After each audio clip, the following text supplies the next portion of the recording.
તમે હવે જ્ઞાનની તે સીમા પર પહોંચી ગયા છો જ્યાં જડ અને ચેતન વચ્ચેનો ભેદ સ્પષ્ટ થાય છે.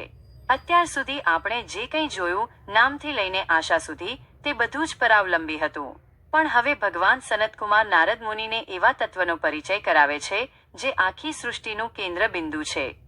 7મા અધ્યાયનો 15મો ખંડ એ છાંદોગ્ય ઉપનિષદનો સૌથી ક્રાંતિકારી ભાગ છે, કારણ કે અહીં પ્રાણને જ બ્રહ્મના સર્વોચ્ચ પ્રતીક તરીકે સ્થાપિત કરવામાં આવ્યો છે.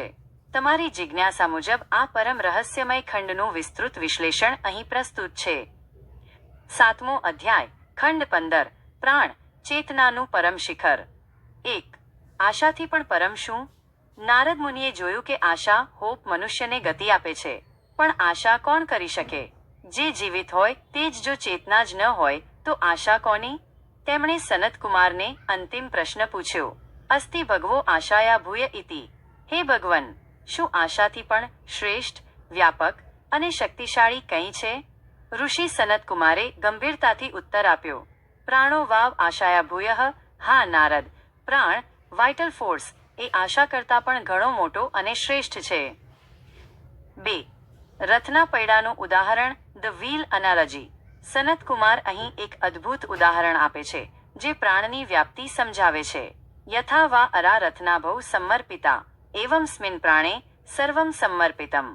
જેમ રથના પૈડામાં તમામ આરા, સ્પોક્સ, તેની નાભી, હબ સેન્ટર સાથે જોડાયેલા હોય છે અને તે નાભી પર જ ટકેલા હોય છે, તેમ આ સૃષ્ટિના તમામ તત્વો, નામ, વાણી, મન, સંકલ્પ, ચિત્ત, ધ્યાન, વિજ્ઞાન, બલ, અન્ન, જળ, તેજ, આકાશ, સ્મૃતિ અને આશા, આ બધું જ પ્રાણમાં જ સ્થિત છે. તાર્કિક પિરામિડ. 3. પ્રાણ જ સર્વસ્વ છે, સંબંધોનું સાચું રહસ્ય. સનતકુમાર એક અત્યંત પ્રાયોગિક વાત કહે છે જે આપણા સામાજિક સંબંધો પર પ્રકાશ પાડે છે.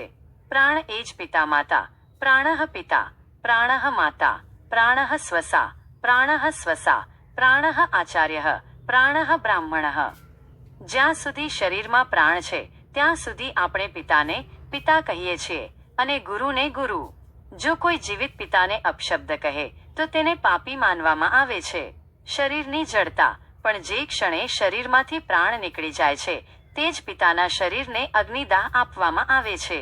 કોઈ એમ નથી કહેતું કે તમે પિતાને કેમ બાળો છો, કારણ કે હવે ત્યાં પ્રાણ નથી. પ્રાણ વગરનું શરીર માત્ર માટી છે. આનો અર્થ એ છે કે આપણે જે પ્રેમ, આદર કે સંબંધો નિભાવીએ છીએ તે વાસ્તવમાં સામા વ્યક્તિના પ્રાણ સાથે છે, તેના શરીર સાથે નહીં. 4. પ્રાણ, સૃષ્ટિનો એકમાત્ર ભોગતા. પ્રાણ જ બધું ગ્રહણ કરે છે અને પ્રાણ જ બધું આપે છે. 1. પ્રાણ જ અન્ન ગ્રહણ કરે છે. આપણે કહીએ છીએ કે મેં ખાધું, પણ વાસ્તવમાં તે પ્રાણ છે જે અગ્નિ દ્વારા અન્ન પચાવે છે. 2. પ્રાણ જ જ્ઞાન આપે છે. પ્રાણ દ્વારા જ મન અને ઇન્દ્રિયો કાર્યરત રહે છે. 3. પ્રાણ જ ઈશ્વરનું પ્રતીક છે. ઉપનિષદ મુજબ પ્રાણ એ બ્રહ્મનું સૌથી નજીકનું અને સૌથી તેજસ્વી રૂપ છે. 5. અતિવાદી કોણ છે? The one who speaks beyond. આ ખંડમાં સનતકુમાર નારદને એક નવો શબ્દ આપે છે, અતિવાદી. જે મનુષ્ય પ્રાણને જાણી લે છે તે અતિવાદી બને છે. એટલે કે તે સત્યને જાણીને તે મુજબ બોલનારો બને છે. જો કોઈ તેને પૂછે, શું તું અતિવાદી છે? તો તેણે ગર્વથી કહેવું જોઈએ, હા, હું છું, કારણ કે તેણે જીવનના મૂળ તત્વ પ્રાણને ઓળખી લીધું છે. Visual representation of prana as the central energy, નાભી, from which all other cognitive faculties emerge. 6. પ્રાણની ઉપાસના, મેડિટેશન ઓન પ્રાના એઝ બ્રહ્મન. સનતકુમાર નારદને આ સાંકળનું અંતિમ રહસ્ય સમજાવે છે. પ્રાણ બ્રહ્મેત્યુપાસિત. પ્રાણ ઉપાસનાનું ફળ. જે મનુષ્ય પ્રાણને બ્રહ્મ માનીને તેની ઉપાસના કરે છે તે જ્ઞાનની પરાકાષ્ઠાએ પહોંચે છે. તેને ક્યારેય કોઈ વસ્તુનો અભાવ રહેતો નથી, કારણ કે તે પોતે જ જીવનના સ્ત્રોત સાથે જોડાઈ ગયો છે. તે મૃત્યુના ભયથી મુક્ત થાય છે, કારણ કે તે સમજે છે કે પ્રાણ અવિનાશી છે, માત્ર શરીર બદલાય છે. 7. તુલનાત્મક કોષ્ટક. આશા વિરુદ્ધ પ્રાણ. લક્ષણ. આશા, હોપ. પ્રાણ, પ્રાના.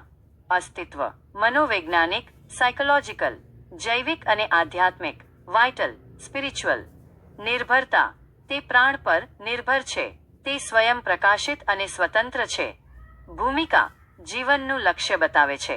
જીવન પોતે જ છે. અવસ્થા સુષુપ્તિ. ઊંઘમાં આશા અદૃશ્ય થાય છે. ઊંઘમાં પણ પ્રાણ જાગતો રહે છે. 8. શું પ્રાણ જ અંતિમ સત્ય છે? નારદ મુનિ હવે અત્યંત પ્રસન્ન છે. તેમને લાગે છે કે તેમને બધું જ મળી ગયું.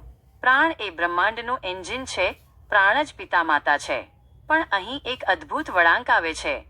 સનતકુમાર જોયું કે નારદ મુનિ પ્રાણને જ સર્વોચ્ચ માનીને અટકી ગયા છે. પણ પ્રાણ તો શક્તિ છે. એ શક્તિનો પણ કોઈ આધાર હોવો જોઈએ ને.